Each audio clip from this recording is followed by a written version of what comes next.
It's happening on our streets. It's happening on our campuses. It's happening in our workplaces. It's happening in our homes. In our homes. In our homes. A woman is killed in Canada every 2 days. Every 2 days. Tous les 2 jours.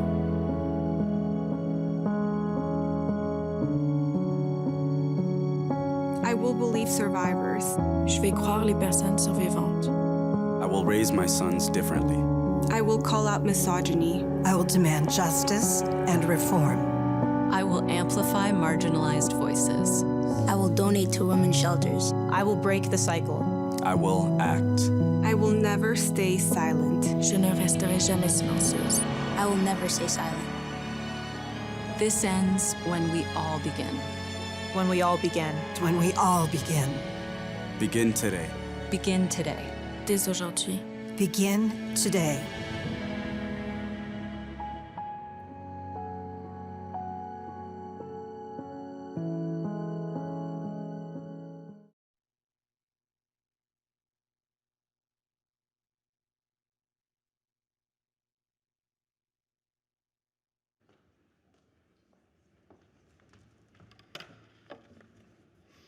Good evening, and welcome to the Walrus Talks Ending Gender-Based Violence, presented by YWCA Canada with support from the Shoppers Foundation for Women's Health and Uber, our rideshare partner. I'm Jennifer Ollett. I'm the Executive Director of the Walrus, and I will be your host this evening for such an important conversation. We're thrilled to be back here in Ottawa and streaming live online at thewalrus.ca. A big hello and welcome to the over 600 households who are tuned in for our live stream. Can we give them a round of applause to welcome them and connect the two audiences?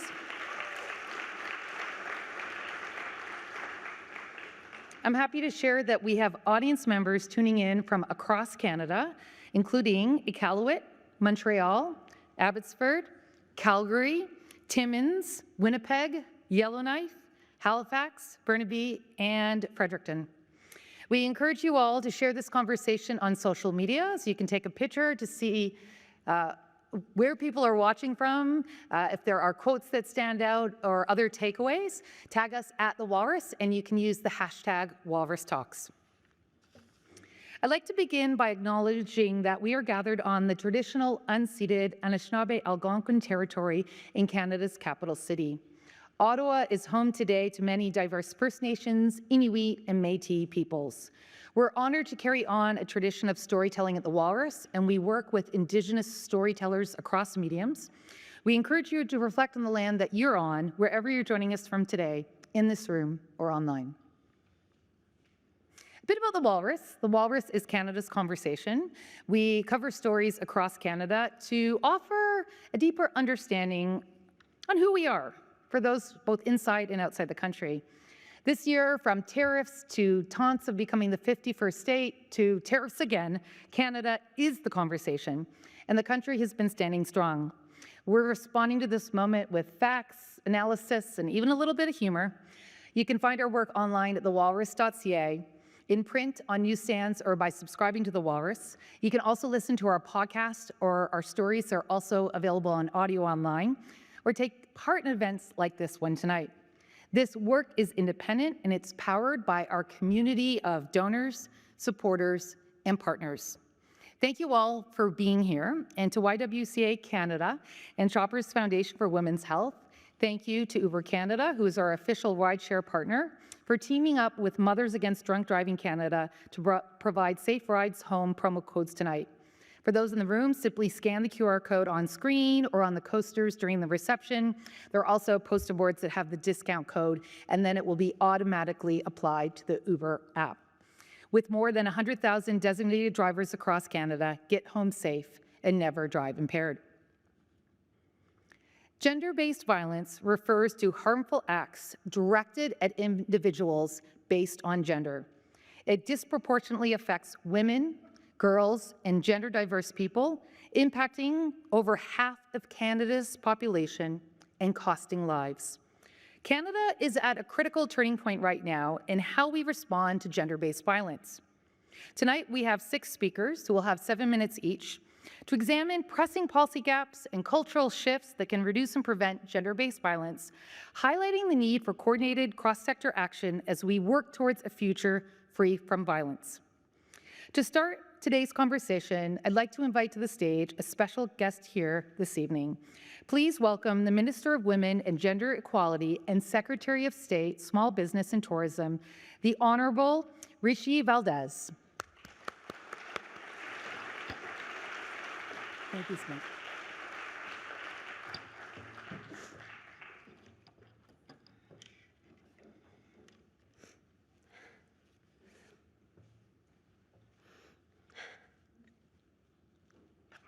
Good evening, everyone. Aline, you got me with that video. Thank you so much, Jennifer, for your leadership at the Walrus and all the work that you do to help empower this conversation. And I really want to give thanks to YWCA for your leadership as well. I've had the privilege over the past few months of visiting YWCA sites across the country. By the way, this happens often if you haven't been following me.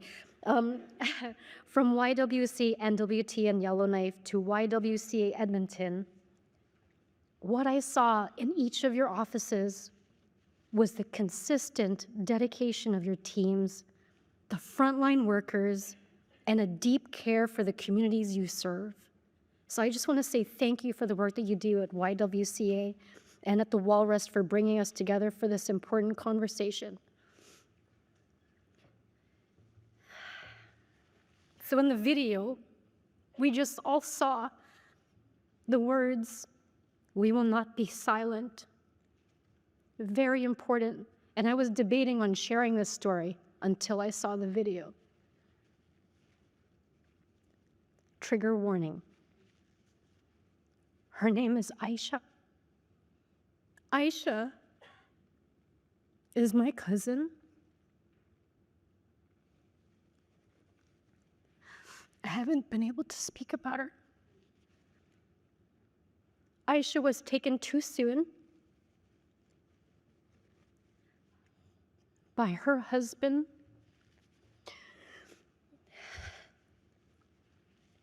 And she was stabbed 85 times with a kitchen knife.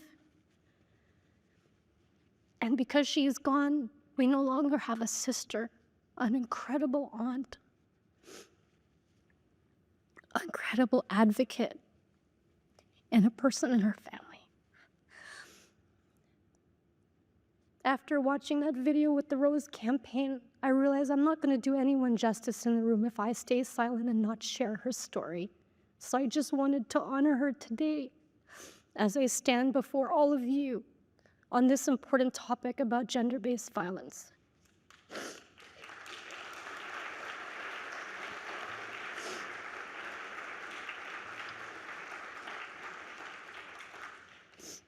Tonight is about people, about women, survivors, families, and communities who deserve to live free from violence. Ending gender-based violence is not the work of any one government or one organization or one sector. It is the work of all of us in this room and online. Advocates, survivors, researchers, service providers, allies who speak up and speak out and push for change every single day. The 16 Days of Activism campaign runs every year from November 25 to December 10, beginning on the International Day of the Elimination of Violence Against Women and ending on Human Rights Day. This period includes December 6th, when we remember the 14 women whose lives were taken at Polytechnic Montreal 36 years ago. Their memory calls us to keep going, to keep fighting for Canada, where everyone is safe, valued, and free from harm, and to fight for that. And as a former engineering university student, their tragedy deeply impacts me every day at this time of the year. This call that is echoed today in communities across the country is so important. And everywhere I go, from shelters to community roundtables to small towns or big cities, I want to hear the same message. And I hear the same thing consistently. We all want to feel safe. We want our daughters, our neighbors, and our loved ones to feel safe too. And we know that violence takes many forms, whether that's at home, in our communities, and you heard in the video, at work, at our schools, and increasingly online due to the rise in artificial intelligence. So whether we challenge those harmful norms, whether we counter misinformation, or we support survivors of digital abuse, again, we all have a role to play. Across Canada, we have incredible leaders and communities leading that way, frontline workers who are answering crisis calls in the middle of the night, desperate calls, shelters who are opening their doors, full shelters with dignity and compassion, community organizers who I've seen who are building inclusive spaces in our neighborhoods so that communities and people feel safe, legal experts who are advancing justice to putting forward policy recommendations that are making a difference and which, by the way, have made it into our budget this year. Advocates who, yes, let's give them a round of applause. Advocates who are pushing for systems that truly work for women, girls, and gender diverse people. Your tireless, life-saving work is changing lives every day, and I get to see that. Our government is committed to walking beside you. That's why through Budget 2025, we're making real investments. Over $660 million in the people and organizations doing this work on the ground. $223.4 million over 5 years to strengthen our federal action in response to gender-based violence. $382.5 million over 5 years to renew the women's program and support organizations like those represented in this very room. $54.6 million over 5 years to support the 2S LGBTQI+ organizations who remain a vital part of that prevention, safety, and advocacy. We're also investing $1 billion through Build Canada Homes to expand transitional and supportive housing, which we've heard time and time again, we need roofs over our heads to keep women and girls safe. And we know that that type of housing in this country can literally change the trajectory of somebody's life. And at the same time, what we're doing is we're introducing a code of conduct for the prevention of economic abuse, policy that folks in this room wrote and advocated for. This is allowing us to set clear expectations for how banks identify, prevent, and respond to financial control and coercion, because it's too common that I'm hearing that this is a hidden form of gender-based violence for women. We're making the National School Food Program permanent, ensuring 400,000 kids in our communities receive healthy meals every day at school so they can learn, so they can grow and they can thrive. And we're protecting Canada's National Early Learning and Childcare Program. We've heard how vitally important this is, and we're also helping 900,000 children get the strong start that they deserve. And I think what's really important is we're giving women the choice to choose how they want to build their future, whether that's to start a career or to open a small business. It's helping unlock that opportunity for women. And as we strengthen supports for families, our government is also protecting Canada's healthcare system, whether that's through our dental care or pharmacare. These are clear commitments, and we will fight to keep them. Our government is working with provinces and territories across this country to move forward on our pharmacare so that we can strengthen our healthcare system and deliver better care for Canadians and women. These investments reflect a simple truth. When we support those doing the work on the ground, which is all of you in the room and online, we strengthen the entire ecosystem of care, of safety, and of justice. And look, I hear this all the time, there's so much work to do. But I'm here to tell you, I've only been in this role for 6 months, 7, and I'm so hopeful because of you. I'm hopeful because survivors are being heard. Communities I've seen are mobilizing. And Canadians are clearly saying that gender-based violence has absolutely no place in this country. So to all of you who are joining tonight and online, you are in for a treat. I had the opportunity of meeting our speakers earlier.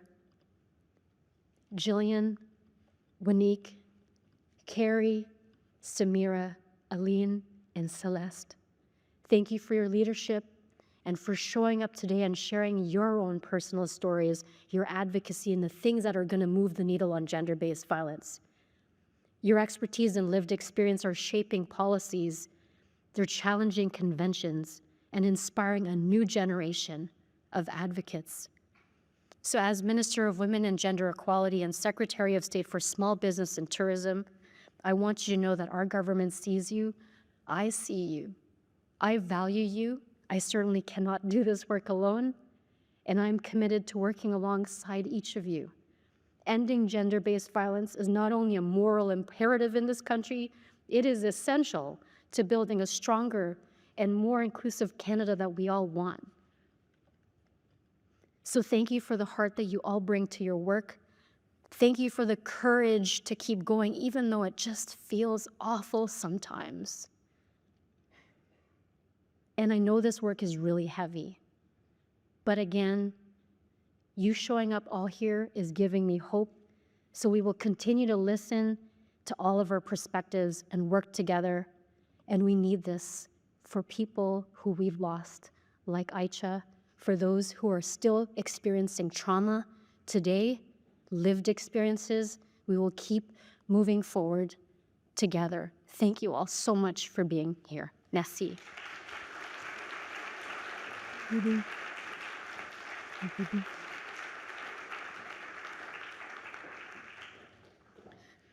Minister, you remind us that politics is personal. And I think for a lot of us, we're holding back tears. So just thank you for sharing that story. It means a lot. I'm going to tell you a little bit more about our talkers this evening. Tonight, we'll be hearing from Samira Mohyeddin, founder and managing editor of On the Line Media. Gillian Hnatiw, principal, Gillian Hnatiw & Co., lawyer and legal expert in gender-based violence. Keri Lewis, executive director, Integral House of Ottawa. Waneek Miller, former co-captain, Canada's Olympic women's water polo team, Keynote and motivational speaker. Celeste Trianon, founding director, Juritrans. As well, Aline Nizigama, CEO, YWCA Canada.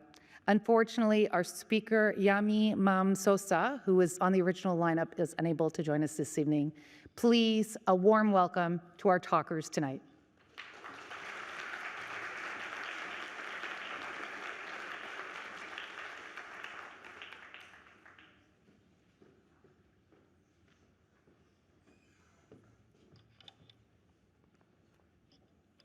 Good evening, everyone. My name is Samira Mohyeddin. I have been a journalist for 15 years, and for half of that time, I was a producer on Canada's national flagship morning program, The Current. I worked with some of the best in radio. I was also host and producer of CBC podcasts. I have a Master of Arts in Modern Middle Eastern History, and I'm a graduate of Genocide Studies from the Zorion Institute.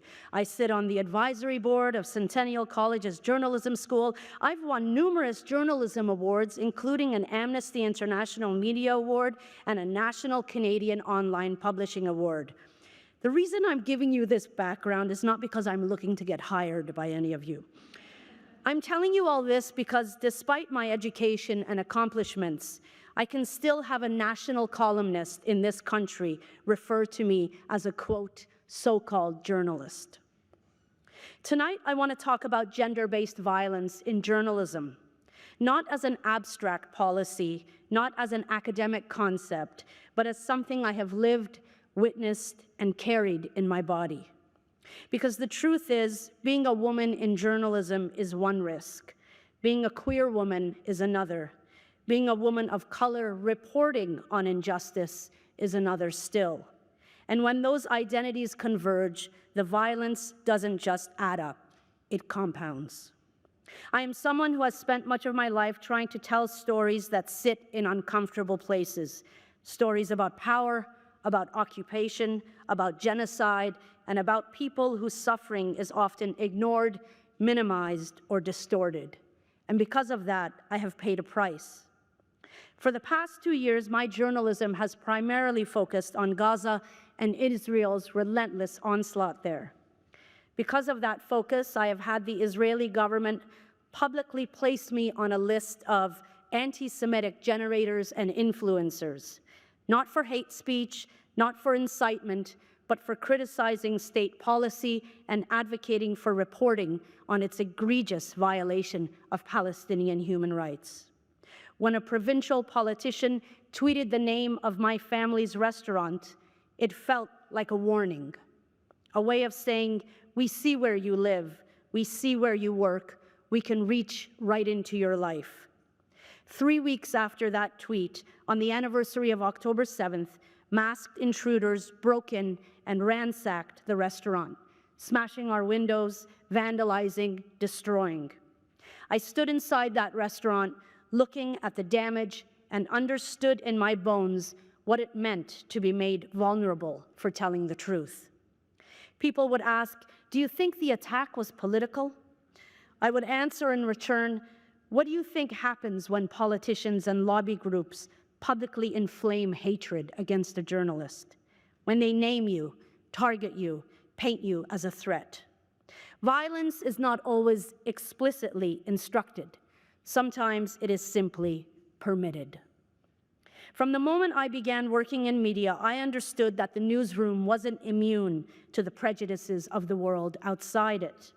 Journalism likes to pretend it floats above society, observing it from a pristine distance. But the same misogyny, racism, homophobia, and xenophobia that shape our politics also shape our newsrooms, our audiences, and the way the public feels entitled to treat women who dare to use their voices. And if you report on subjects that make people feel uncomfortable, human rights abuses, war, colonial violence, that cost escalates. Gender-based violence against journalists isn't just about assault or physical harm, though some women endure that. It is also about what happens long before anyone raises a hand. It is the emails that begin with, "Listen, sweetheart." The online mobs that swell every time you publish something that challenges the dominant narrative. The slurs, gendered, racial, homophobic, used not to critique your work, but to destabilize your sense of self. The threats disguised as criticism. The fear that creeps into your daily life because someone has decided that your voice is too loud, too sharp, too inconvenient. This violence is meant to shrink us. It is meant to discipline us. It is meant to remind us of our place. Journalists are not just observers of violence. More and more, we are becoming targets, especially when we cover stories that people in power would rather we kept quiet about. When you report on inequality, you threaten the comfort of those who depend on it. When you name systemic injustice, you unsettle those who benefit from silence. And when you challenge the narratives that powerful institutions construct, political, religious, military, you become a problem. For women journalists, especially those of us writing from marginalized identities, the backlash isn't just professional. It becomes deeply personal. Our bodies, our families, our identities become fair game. But I want to be clear about something. I'm not unique. What is happening to me has happened to many journalists, especially women, especially queer women, especially journalists of color, and especially anyone who dares to report critically of Israeli state policy. Some are doxxed, some are threatened, some lose their jobs. Some don't report certain stories because the harassment is simply too much to bear. This is how censorship works in democracies, not necessarily through laws, but through fear, through intimidation campaigns, through the chilling effect that makes journalists think twice before speaking. When I speak about this harassment, people sometimes tell me to be careful. But here is the truth. Staying silent has never protected anyone. So why do I keep going? Because journalism matters, because the truth matters, because people living under occupation matter, because queer women deserve to speak without fear, because I refuse to let intimidation decide what stories get told. And because every time someone tries to silence me, they remind me of my own power and the impact that my voice is having. In the end, this is not a story about me. It is a story about the dangerous moment we are living in, a moment when journalists are targeted simply for doing their jobs. Because gender-based harassment doesn't just hurt individual women, it damages journalism itself. It distorts public discourse. It pushes women out of the field or into safer stories or into silence. It narrows the range of voices telling our collective story. I stand here tonight because I believe we can build something better, a media landscape that is courageous, a public culture that is critical, and a society that refuses to be ruled by fear. Thank you.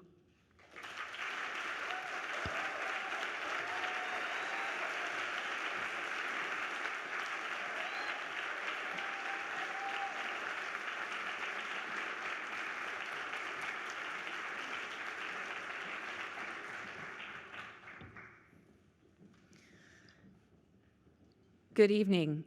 I'm Gillian Hnatiw, and I'm a lawyer who's been advocating for survivors of sexual violence for almost 25 years. When the verdict in the Hockey Canada trial came down last summer, there was a loud public outcry, rage, despair, frustration, followed predictably by calls to reform the criminal legal system.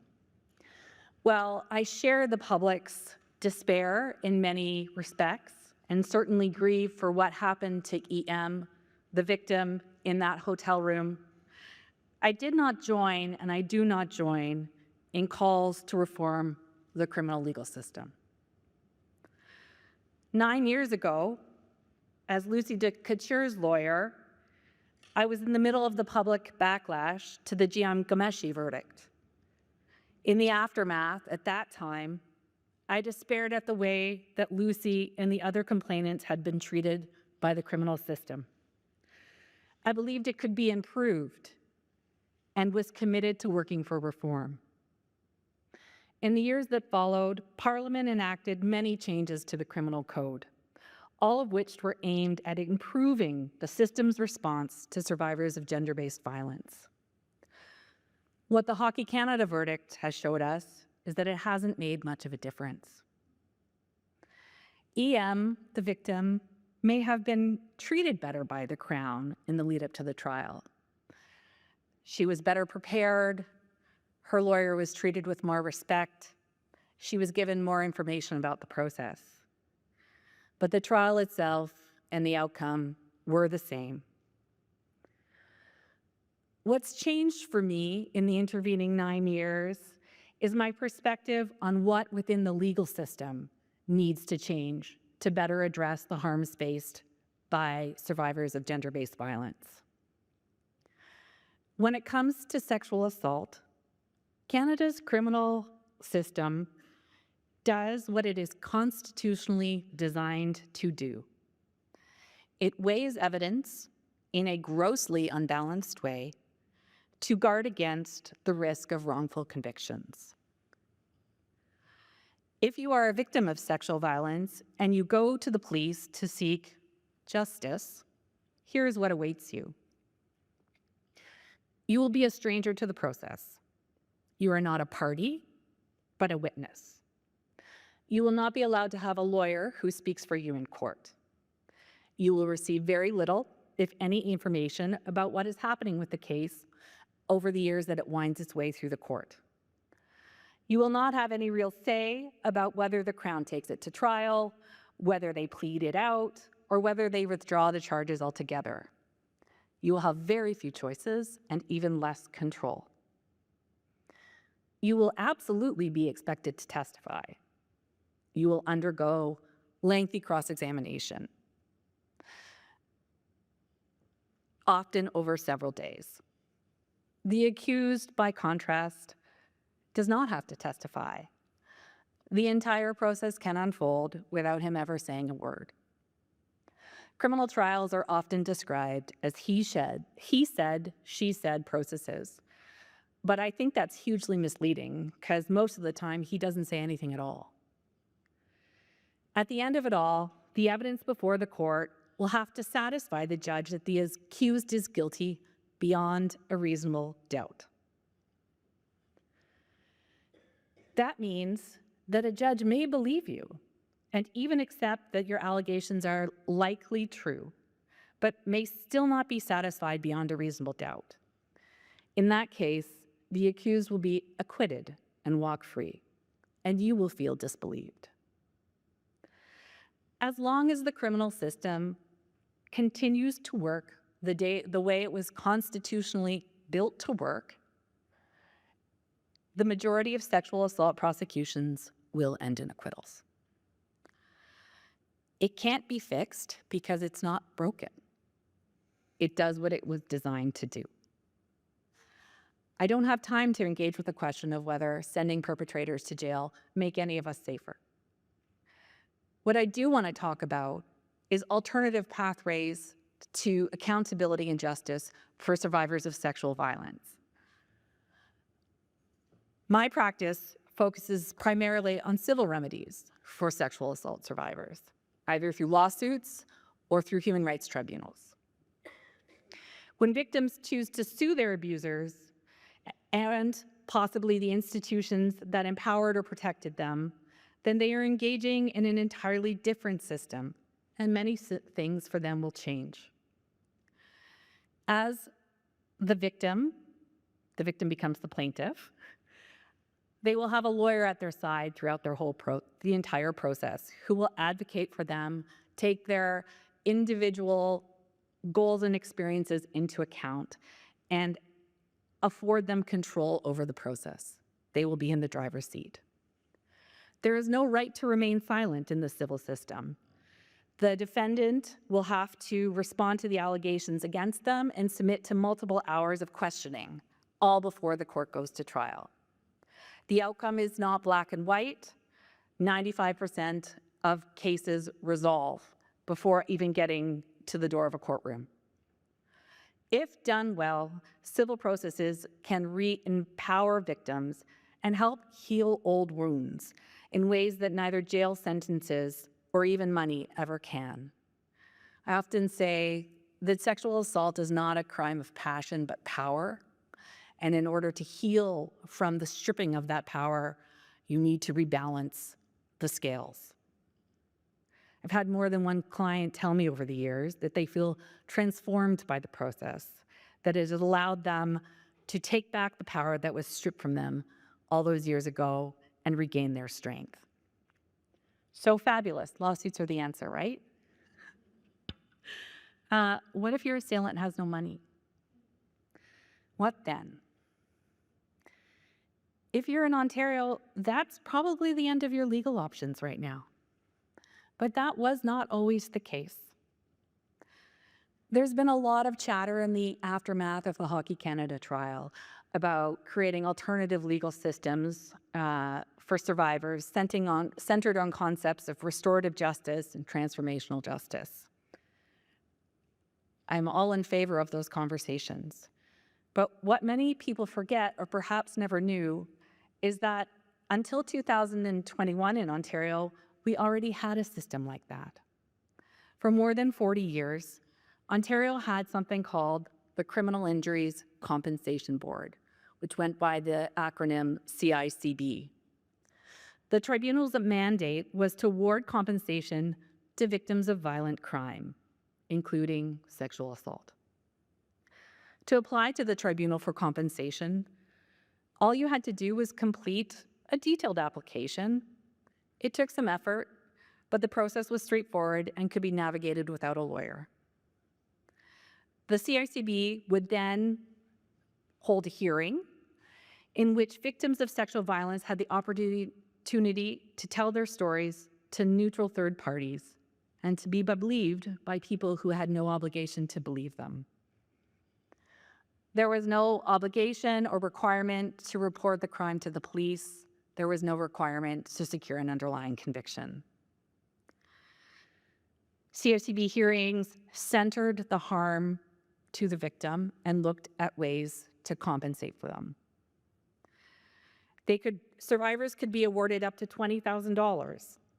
This money enabled many individuals to secure safe housing, go back to school, pay down debt they had incurred while recovering from the psychological impacts of an assault.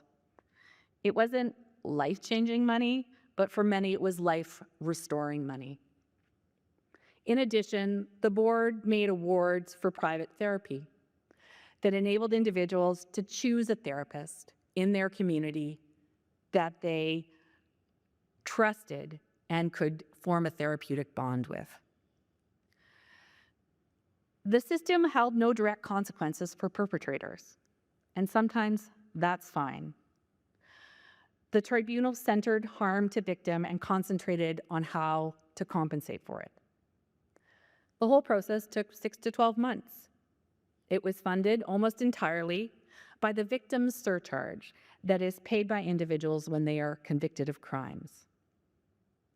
I could not support any data to support this theory, but it is my very strong belief that the Criminal Injuries Compensation Board paid for itself by helping survivors to heal and get back to work or to school or to their families and to function again in society, thus diminishing their reliance on other forms of social assistance and getting back to work, which is what so many governments want us to do. Tragically, and I do mean tragically, the Ford government dismantled this tribunal in 2021. I have no explanation for this decision. It's never adequately been explained, and in my eyes, it's indefensible. So as public attention returns to questions of how to reform the legal system to better serve survivors of sexual violence in the aftermath of the Hockey Canada verdict, let's not repeat old mistakes and focus exclusively on the criminal system again. It's not broken. It's doing what it's designed to do. Instead, let's learn from our past successes and resurrect systems that worked to center the harms of survivors and compensate them for what they endured. Thank you.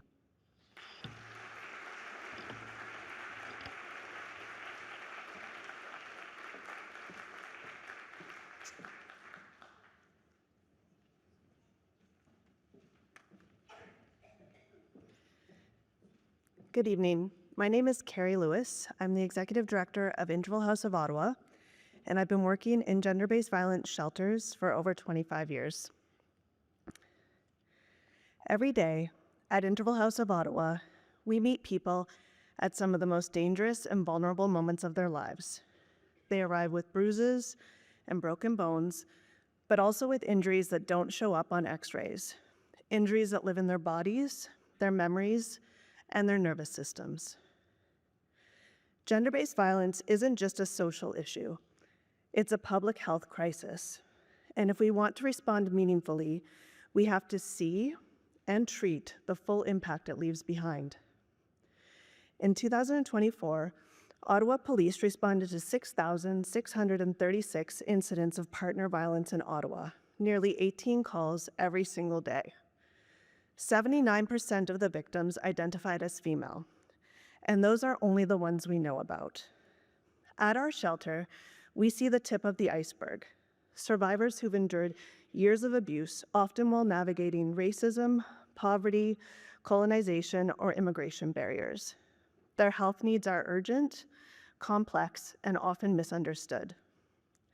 Survivors come to us with injuries, broken bones, burns, chronic pain, But one of the most serious and least recognized is traumatic brain injury, often from blows to the head or strangulation.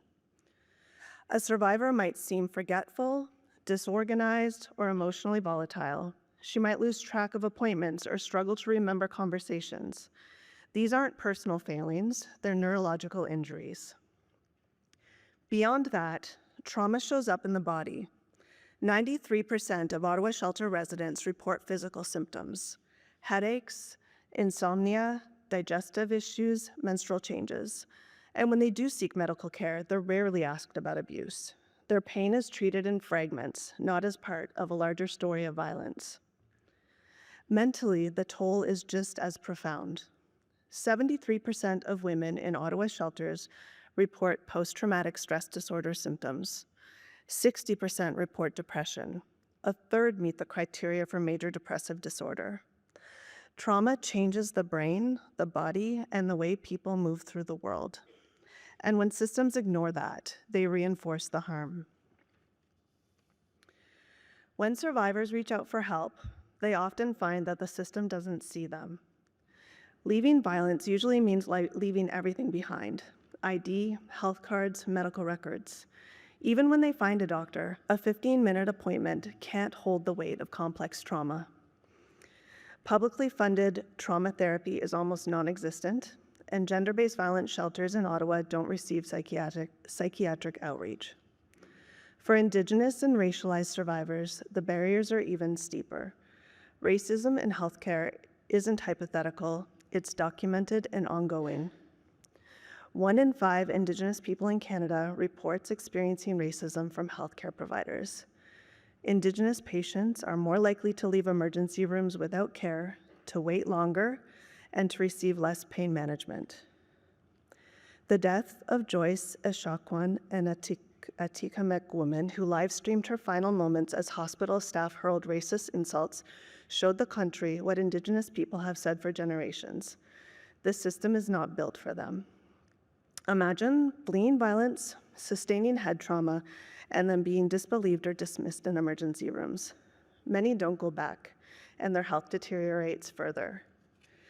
So how do we do better?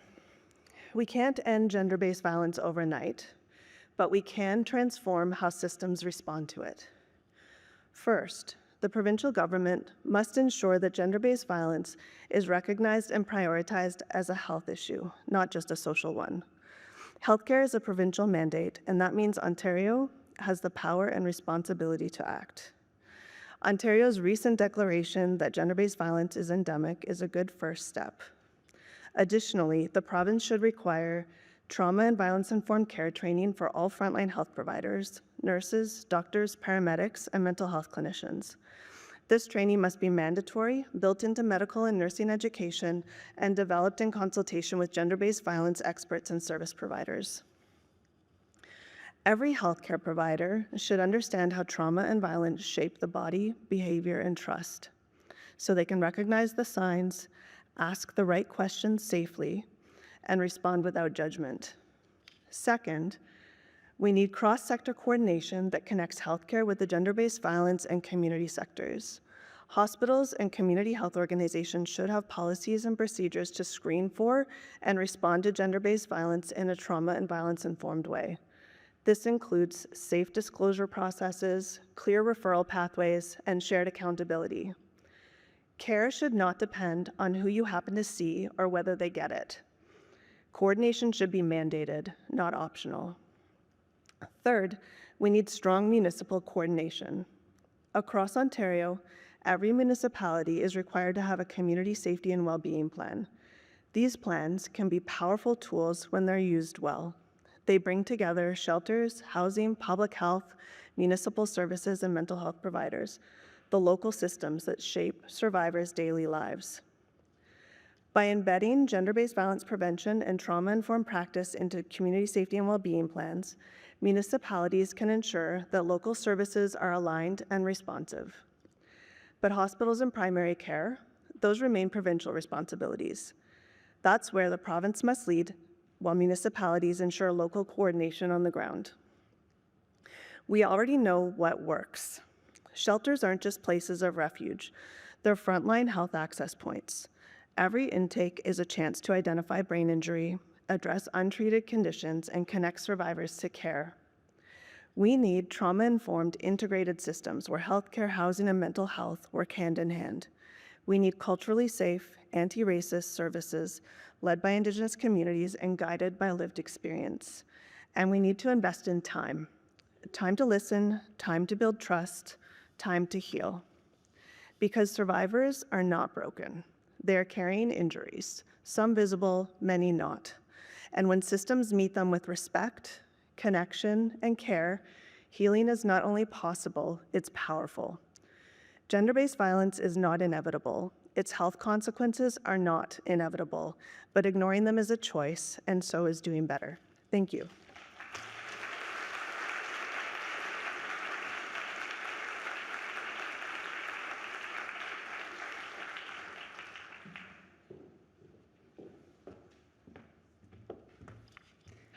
Good evening. I'm going to begin with a few numbers. And I'm sure you may know this or you may not, but globally, 1 in 3 women will experience physical or sexual violence. But for Indigenous women in Canada, it's far worse. 6 in 10 have experienced intimate partner violence. 63% have survived physical or sexual assault. And we are 8 times more likely to be murdered by our partner. These are not statistics. They aren't just numbers. They're aunties, they're cousins, their mothers, their grandmothers, their daughters, their granddaughters. And they're our community. My name is Waneek Miller. I'm a Ganyankehaga, Mohawk Bear Clan woman. I'm a mother of 3. And I'm not a leader or a chief or a clan mother. I am an Olympian, a very retired Olympian. I was an athlete, shaped not just by sport, but I was shaped by survival. I am no stranger to colonial violence. At 14 years old during the Oka crisis, I survived being stabbed by a Canadian soldier in the chest while protecting my baby sister. I grew up in a family of very strong women, but just women. So I learned early to be my own warrior, to become the brother we never had, strong, intimidating when necessary, always alert, always prepared. But even with all that strength, the athletic power, the training, the vigilance, I was still raped. And there was nothing I could do about it. This is the truth for so many Indigenous women. Even when we do everything right, even when we are powerful and hyper-aware, we remain vulnerable to the violence that has been taught to this land. And my story is so common amongst Indigenous women my age, it makes me sick. Mohawk women once held political power, land authority, and influence. We had a society based on balance, and colonial governments saw that balance as a threat, just as they saw their own women as threats. And they targeted it and dismantled it. They legislated our identities, they stole our children, they controlled our marriages, they removed our ability to pass on who we are. I'm not sure if you know this, but Indigenous women are the only women in the world that can give birth to a child of another race. They sterilized Indigenous women. They still sterilize Indigenous women. It is still not illegal in this country to forcibly sterilize a woman. And they used our bodies for drug testing. Through all of this, they systematically stripped away our humanity, reducing us from people to objects that could be controlled, violated, and abused. And gender-based violence begins with dehumanization, with treating women as expendable. I was the National Director for Community Engagement on the National Inquiry into Murdered and Missing Indigenous Women and Girls. And we found a very clear pattern. When resource extraction enters Indigenous territories, when man camps appear, violence, trafficking, and disappearance of Indigenous women rises sharply. Because in this country, Indigenous women have been treated like the land has been treated. not as the sustainers of life or the givers of life, but as resources to be exploited. When the land is seen as expendable, so are its women. But colonial harm has wounded Indigenous men too. Before colonization, Indigenous men were protectors, defenders, guardians of peace. Colonial systems stripped away those roles, criminalized their righteous anger, and forced them into institutions built on the devaluation of women. The oppression, the control, the gaslighting, it created a pressure, a deep, justified rage. But they could not. They were forbidden to direct that rage at the real source, those colonial systems. So that rage turned inward, laterally, intergenerationally, and intimately. And this is why naming the roots matter. It does not justify it, but it is very important, because once we expose the source, the behavior is no longer mysterious. It becomes visible. Visibility becomes interruptible. Interruptible becomes changeable. And during the inquiry, so many men told me this directly. I see so many women up here fighting for MMIWG. But we need more men, because if this violence is going to end, it will be men who end it. Men holding other men accountable. Men stepping back into the role of warrior, protectors of women and children. But now there's a new threat, and that's the manosphere.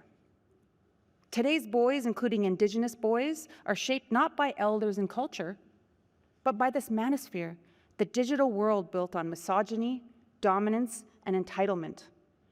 Once again, Indigenous masculinity is under attack. The manosphere is trying to recolonize our boys, pulling them into this hyper-aggressive version of manhood that was never ours. Indigenous masculinity has always been balanced, humble, protective, respectful, and responsible. Real strength never needs to dominate. It stands beside powerful women and is stronger because of them. When I chose my partner, it wasn't conscious. It was instinct. My spirit recognized his safety before my mind did. Yes, he carries a very strong masculinity, a 4-time Olympian in judo in the 220-pound category, and now a doctor. But his masculinity is nothing like the insecure dominance that the internet glorifies. His strength was disciplined, not controlling, grounded, not aggressive, protective, not possessive. He was powerful, he is powerful, and his power made room for mine. It made me feel safe in a way that I had never known. Men like my husband are drawn to strong women because they know women are the backbone of our families and our communities. A strong man, like my husband and I, we are trying to teach our son, our 12-year-old beautiful son, how to become a man in this world. We constantly say to him, nothing excuses violence. But understanding where harm comes from is important, but it does not justify it. It does not erase accountability. If we want healing and balance, we must see it, name it, and take responsibility for how we act. How we feel is not our fault, but what we do with those feelings is where accountability lives. This cannot be, when I think about gender-based violence and Indigenous people, it cannot just be Indigenous people fighting for change. When I think of gender-based violence and women and gender-diverse people across Canada, it cannot only be their voices screaming that this is a crisis. Because gender-based violence, it's targeted, it's intentional, and it's been used for generations as a tool for warfare and colonization. And when I think about what I have to ask here, is if we are going to fight gender-based violence, we have to be even more targeted, even more intentional, and even more powerful. And when I have to ask Canadians, especially the heterosexual white men like my husband who hold the power, I need them to ask themselves, what does it mean to be Canadian? If being Canadian means that, half of the population has to live in fear, that Indigenous women are more likely to go murdered and missing, if that's what it means to be Canadian, then that's a huge problem, and we will never be the country that we aspire to be. But if we can finally say that being Canadian means that every person of every gender, identity, and nation is safe from violence, with no exception, and no hierarchy, and no acceptable losses, then we can one day be that country we proclaim to be. And I want to end with the thing I tell my son every single night when I hug him. I'm scared for our boys, just as I'm scared for our girls. I hug him and I tell him that every small act of protection, every quiet moment of kindness that he gives, every gesture of gentleness that he shows the women and the boys around him, but especially the girls, helps rebuild a woman's trust in the world. And if all of our boys do this, then one day the women can perhaps slowly lower their weapons of defense and believe again in a future where she is safe and where gender-based violence is finally a thing of the past. Thank you.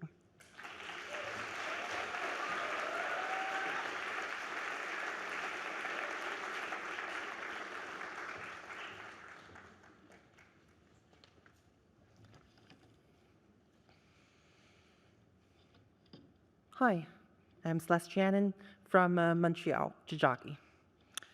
Tomorrow is Trans Day of Remembrance. It is an annual commemoration that's now been marked for 26 years in memory of trans people, primarily trans women, and in particular Black trans women who have been murdered, the ultimate form of gender-based violence. Yesterday, out west, the Alberta government introduced Bill 9. This bill purports to protect trans kids. It purports that we are doing this to protect children, to prevent them from getting murdered, hopefully at least. But guess how? By removing their right to life, literally. Trans kids these days are simply unable to be themselves. Their existence has been politicized to death and beyond. I've heard too many stories of trans kids and teens attempting to take their own lives, or even taking their own lives. Friends, teenagers, and young adults having to attend funerals for kids, teens, and young adults the same age as them. Before even they had a chance to live their lives. All this because of the cruelty of governments here and elsewhere.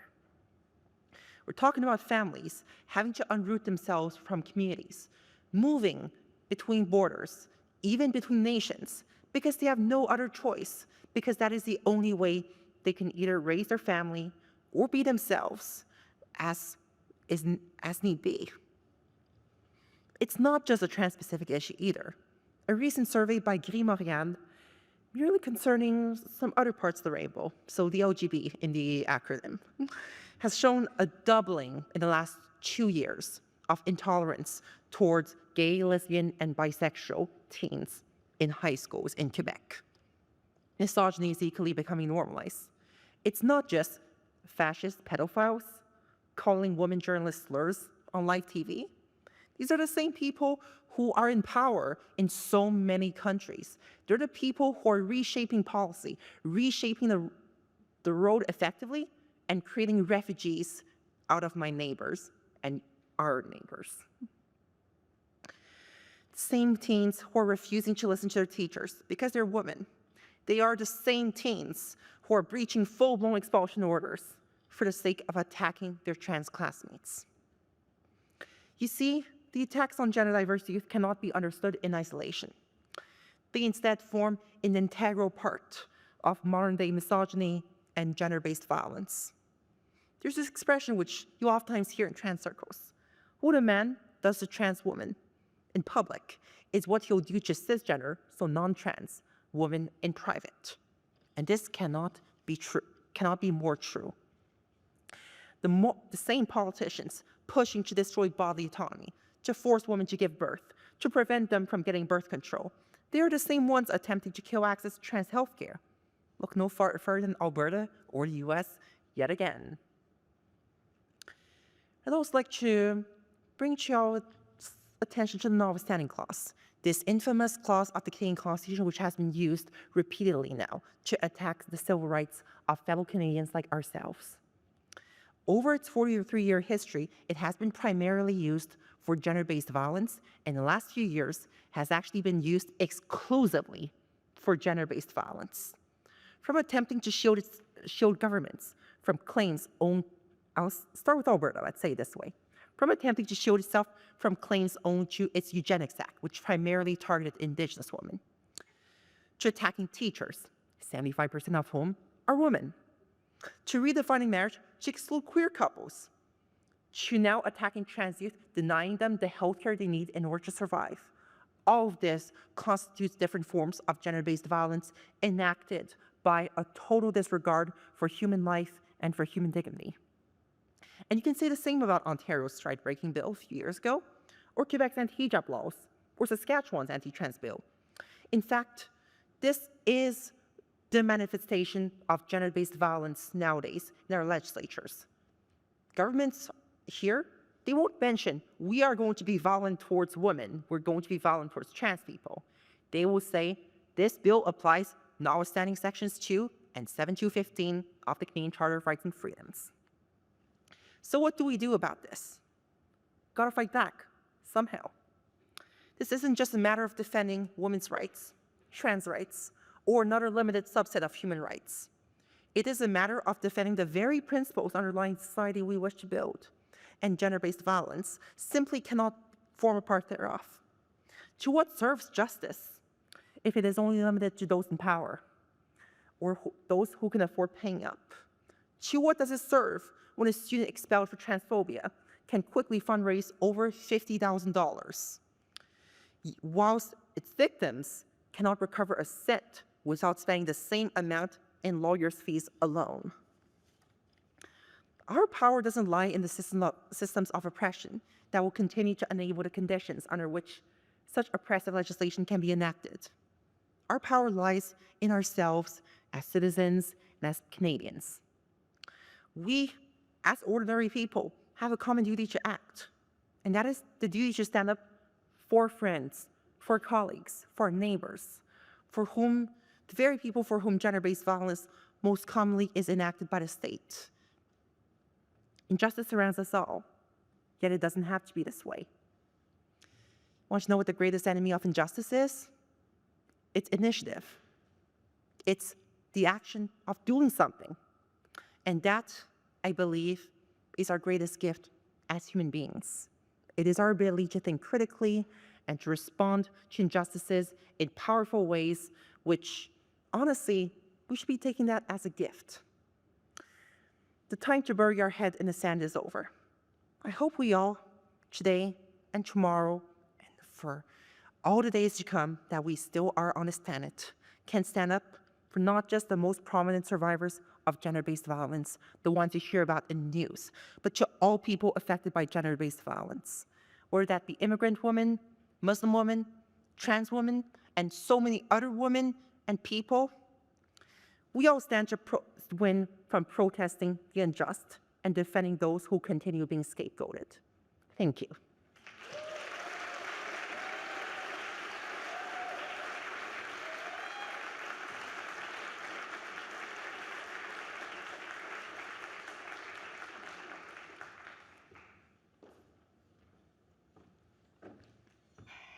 Good evening. I want to start with Anna's story. It's not her real name, but it's a real story.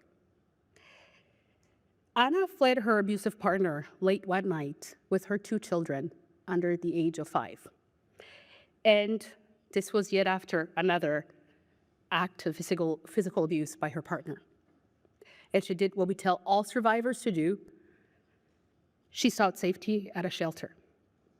But when she arrived, she was told there's no space.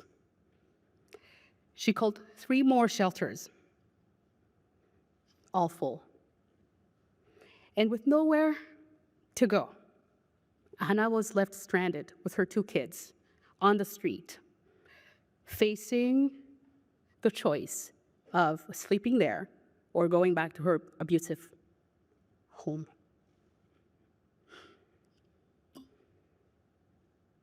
She was left searching for a safe place, counting on strangers, and facing vulnerabilities of all sorts. In this room, I'm going to challenge every single one of you. We all know an Anna. Thousands of women and children across this country share this reality.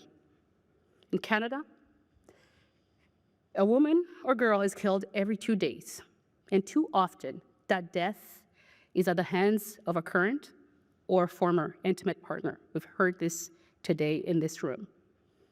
90% of that time, actually 93% of that time, that partner is a man. And the numbers are even higher for Indigenous, Black and Brown women, gender diverse people, for those living with disabilities, or in poverty. Women in remote, rural, and northern communities are especially vulnerable to trafficking, to death, or disappearance. Every month, shelters turn away nearly 20,000 people because there's no space. That is a population of Carleton Place and Almonte combined, just to give you perspective. That is why this week, YWCA Canada and our members, many of them in this room and online, are here launching our annual signature Rose campaign to end gender-based violence, or GBV in short. In 2025, this year, I wish I wasn't standing here still talking about this issue, but we are here because gender-based violence is not going away. In fact, it's getting worse. We are in a crisis. And when we are in a crisis, a conversation is necessary. My name is Aline Nizigama. I am the very privileged national CEO of YWCA Canada, the country's oldest and largest organization providing services and advocacy to advance gender equity.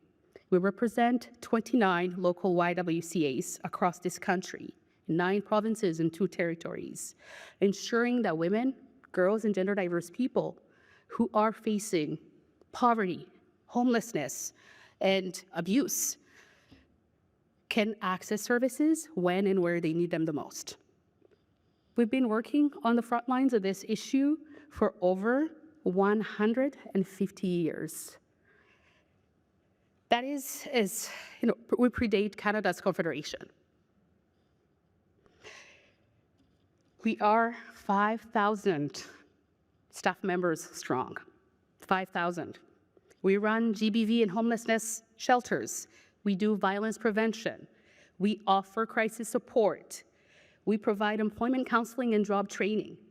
We offer affordable and permanent housing, childcare, and other wraparound services to help survivors not just access safety, but rebuild their lives and thrive. And we cannot keep up. We hear the same story, the same thing across our anti-GBV network, which spans Canada. High workloads, increasingly complex cases, unstable funding, and burnout. And here's another reality. A 2023 Women's Shelters Canada's report revealed that nearly half of frontline service workers many of them young, report having food insecurity. Just let that sink in.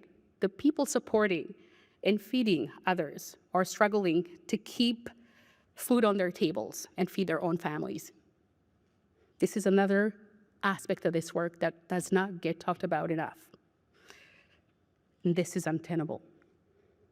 There is, to me, something deeply wrong with a system where oil and tech executives are making billions, yet the majority women workforce holding up our communities literally is expected to survive on altruism and burnout.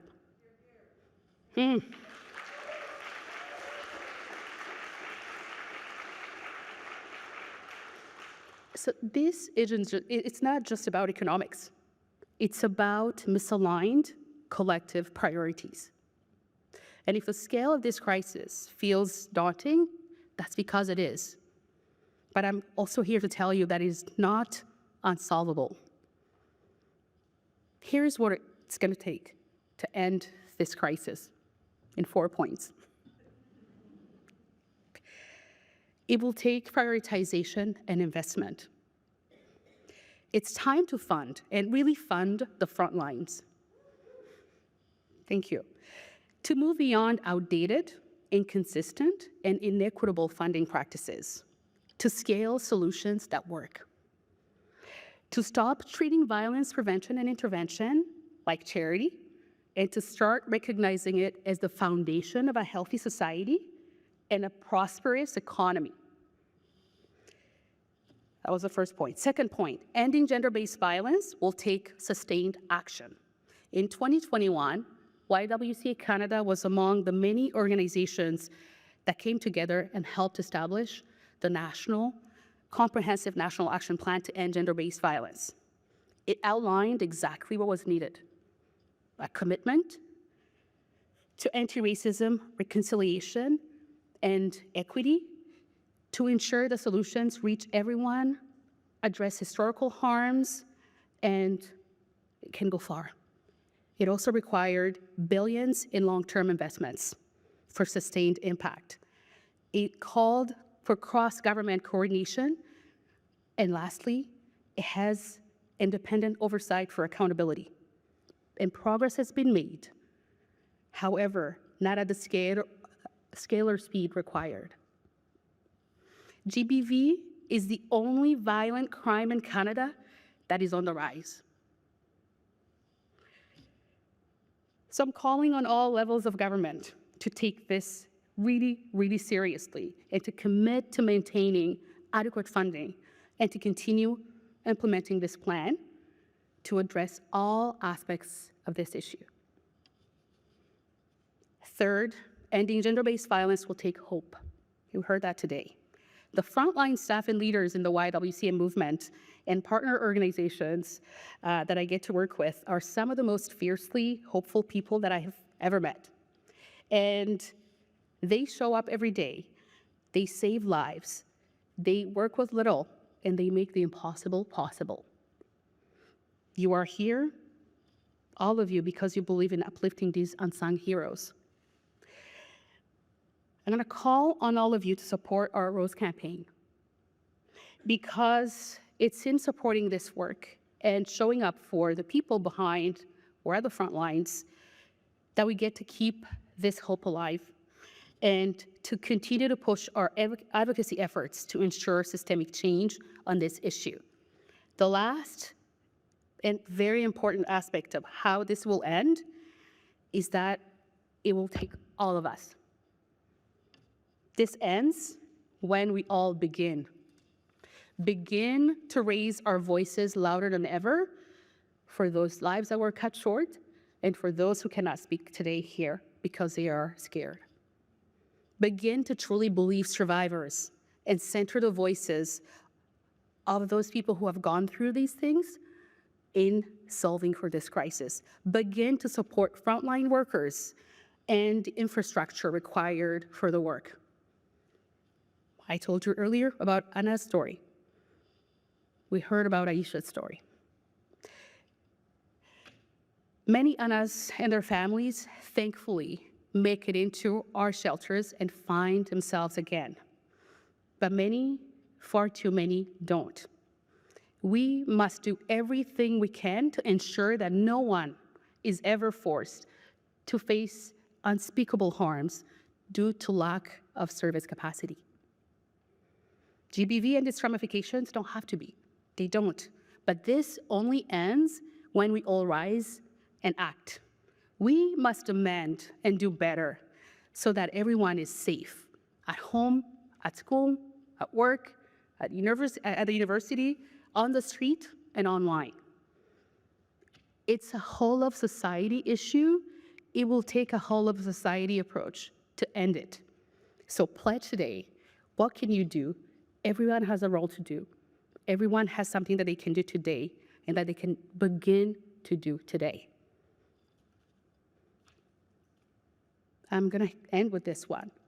By supporting expert organizations like the YWCA, you are making sure that we are fully resourced until this issue is no more. Thank you. Chimigwech. Merci. We'll see you on the other side.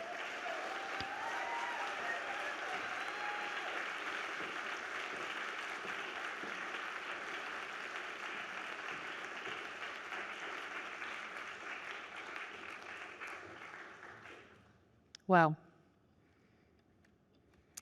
So I've made some notes, and as I thank the talkers, I'm going to share some of my takeaways.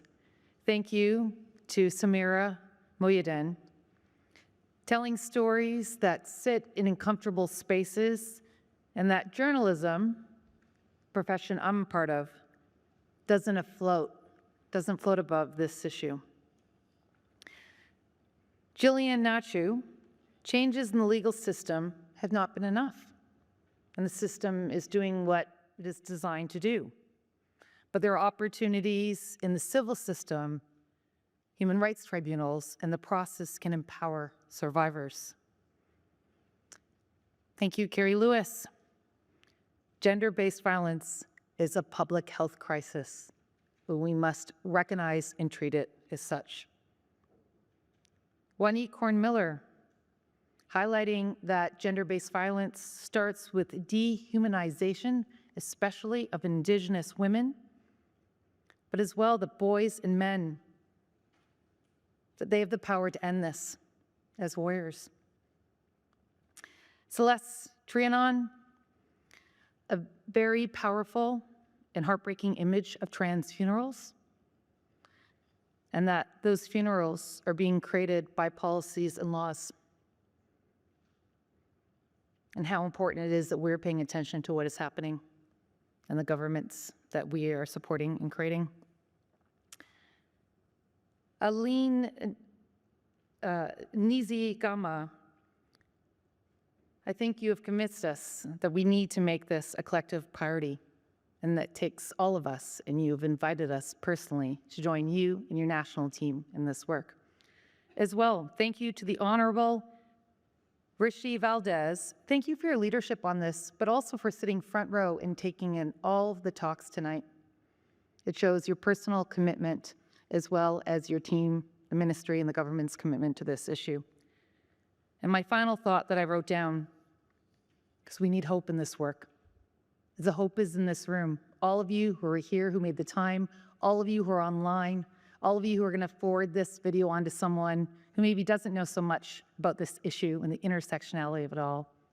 We can do this. A round of applause for our talkers and all of you for joining us this evening.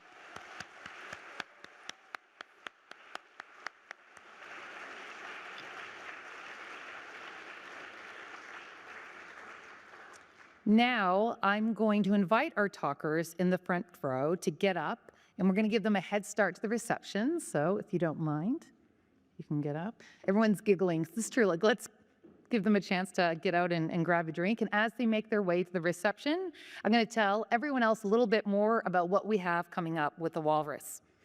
We are back in Ottawa next week, so join us in the capital city or online on Wednesday, November 26th for the Walrus Talks Innovation Nation. This timely conversation will explore the transformative research emerging from Canadian universities that's already shaping how we live, how we work, and how we thrive.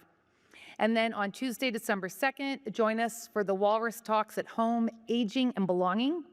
We'll have 4 speakers sharing their unique perspectives on how aging shapes identity, connection, as well as community. That will include an interactive Q&A online. Keep an eye on your inbox. You will receive a follow-up email from the Walrus. If you'd like to attend future events like this one across the country or online, opt in for our newsletter. It's the best way to stay in touch and see which events we have coming up. Also, we've recorded this, so we will be posting the video online. You can always find us at thewalrus.ca/events, and you can watch this video or any of our videos online in the Walrus Talks video room, which is on our website. We encourage you to subscribe to The Walrus. We have a special offer for those of you in person with us this evening. A full year subscription to The Walrus print edition. That's 8 issues delivered to your door for just $25. It's a great deal. We have a table set up outside. Visit the team. We call them Walrus, and they will set you up. Bit about The Walrus. We are a registered charity, and our work is possible and paywall-free thanks to people like you. Thanks to our community support, we can ensure that everyone has access to responsible, fact-based storytelling on the very issues that shape Canada's future. You can donate to The Walrus, thewalrus.ca/support, or again at the table we have outside. All gifts of $20 or more will receive a charitable tax receipt. Thanks again to everyone at YWCA Canada for making these talks possible. In the spirit of Giving Tuesday coming up, I will be personally supporting your campaign. Thank you as well to Shoppers Foundation for Women's Health for being a part of tonight's event. As well, thank you to Uber Canada, our official rideshare partner, for teaming up with Mothers Against Drunk Driving Canada to provide safe rides home through promo codes. So for those of you in Ottawa, all you do is scan the QR code. You'll see them outside. They're on the coasters. We have them up on poster boards, and that will give you an automatic discount in the Uber app so that you can get home safely. With more than 100,000 designated drivers across Canada, please get home safe. Never drive impaired. Thank you to our annual sponsors, Air Canada, Bullfrog Power, Inspire, RBC, and Rogers. Thank you all for attending in person and online, and for being a part of this very important conversation. We know the work continues as we take this conversation to our colleagues, to our partners, to our families, to our friends. And thank you for being a part of the Walrus community. Have a great evening.